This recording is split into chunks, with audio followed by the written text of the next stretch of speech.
अस्सलाम वालेकुम नाजरीन, आज हम आपको बताएंगे कि टिक टॉक लाइव पर गिफ्टर ने दोस्ती के बाद मोहब्बत कब की, और इस मोहब्बत के बाद मोहब्बत में वो इस कदर अंधा हुआ कि उसको अपने बीवी बच्चे भी भूल गए।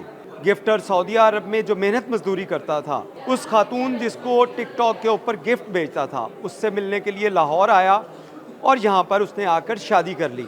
लेकिन ये टिक टॉक की शादी, टिक टॉक की दोस्ती और टिक टॉक की मोहब्बत ज़्यादा अरसा ना चल सकी और ये बात थाने तक पहुंची। थाने में इस केस को किस तरह प्रेजेंट किया गया और उसके बाद असल मामला क्या आए, ये जानते हैं पुलिस अफसरान से ही। हमारे पास ना कुछ दिन पहले एक केस रजिस्टर्ड होता है। ख़ातून कहती है कि किसी ने मेरे साथ फ़लाँ शख्स ने रेप किया है, मेरी वीडियोस बनाता रहा है, मुझे ब्लैकमेल करता रहा है। और जब हमने मुलज़म को अरेस्ट किया तब जो चीज़ें सामने आई वो बिल्कुल ही डिफरेंट थी। मुलज़म ने हमें बताया कि ये ख़ातून, इससे मेरा तकरीबन 6 से 7 महीने पहले बज़रिया टिकटॉक मेरी दोस्ती हुई। दोस्ती होने के तकरीबन 1 महीने बाद ही मैं सऊदीया से जो उनसा है वापस आया। इसके साथ मेरा निकाह हुआ और फिर मैं इसके पास रहा और फिर मैं वापस चला गया।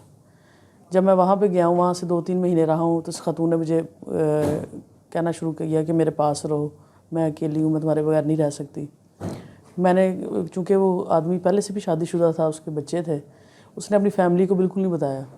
वो कहीं ये सरगोदा खुशाब वाली साइड के किसी देहाती इलाके से वो बिलोंग करता था बंदा। उसने अपनी फैमिली को बिल्कुल नहीं बताया कि वो वापस आ गया। वो पिछले 3 महीने से इसी खातून के साथ उसने एक रेंट पे घर लिया। वो खातून और ये शख्स और उस खातून के 2 बच्चे ये वहाँ पे बड़े अच्छे तरीके से रहते रहे। वो खातून जो सी थी, वो उसका शौहर फौत हो गया था, बेवा औरत थी वो, और वो दोनों बच्चों के साथ उसके साथ बड़े अच्छे तरीके से रहती रही। अब ज़ाहिर बात है, इसकी ये जो जिस शख्स से इसने शादी की थी वो पहले से मैरिड भी था, उसके भी बच्चे थे, तो समहाउ वो उसके पास तो रह रहा है, लेकिन उसने अपने पीछे फैमिली को भी तो टैकल करना था। तो वो उस चीज़ से नाराज़ थी कि भाई अब तुमने मेरे से शादी किया तो मेरे साथ ही रहना, तुमने उसको छोड़ दो। वो शख्स इस चीज़ पे माना नहीं। उसने क्या किया, उस खातून ने अपने 2-3 रिश्तेदार इकट्ठे किए और उसके लड़के के मोबाइल, उनके पासवर्ड बदले जिसमें उसकी चीज़ें थी, जिसमें उसका कोई मतलब कि सबूत वगैरह जिसको हम कह सकते हैं कि ये उसके साथ इसकी शादी है, या उसके पास डॉक्यूमेंट में तो कोई चीज़ नहीं थी। डॉक्यूमेंट चूँकि इस पर वो ट्रस्ट कर रहा था, उस खातून जिसके साथ वो रह रहा था, कि ये तो मेरी बीवी है और सारी चीज़ें, उसको तो इस तरह का नहीं था कि ये मेरे पे कल को कोई एफआईआर होगी या कोई मैं कानूनी कार्रवाई मेरे पे होगी।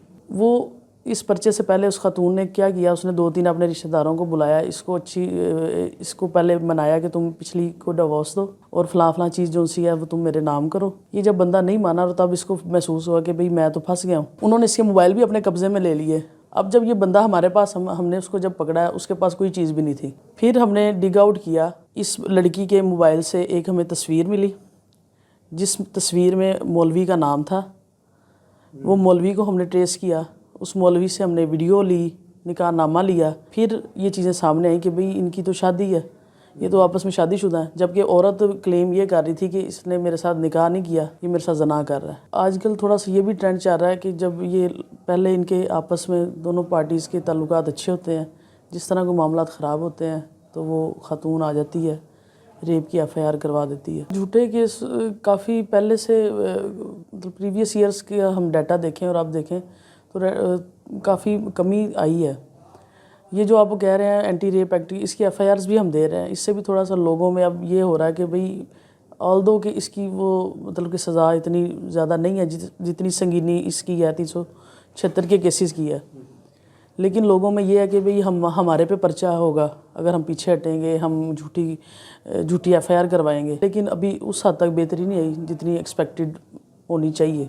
नहीं, उसमें अब उस खातून का अल्लाह बेहतर जानता अब क्या स्टेटस है। स्टेटस तो मतलब कि कोई भी नहीं ना रहा। एक औरत मर्ज़ी से शादी करती है, ठीक है, और उसको अपना ख्वाहिश के मुताबिक उसको सीक्रेट रखती है और बाद में फिर अपने किसी मोटिव्स के लिए एक एफआईआर करवाती है। तो मुझे नहीं पता कि अभी उसका क्या स्टेटस होगा, लेकिन एक्यूज़ को हमने बेगुनाह किया इससे, क्योंकि उसमें रेप का वो मुजरिम है ही नहीं था, वो उसकी बीवी थी। कानूनी तौर पे, शरई तौर पे टिकटॉक पे दोस्ती हुई इनकी ना। इनका आपस में तकरीबन टोटल 6 से 7 माह का रब्ता था, जिसमें वो 1 महीना इनकी दोस्ती रही और बाद में वो आया और उसने शादी कर ली और फिर वो वापस चला गया। फिर वो لاسٹ 3 اور منتھ سے وہ ادھر ہی تھا واپس کرائے کے مکان میں.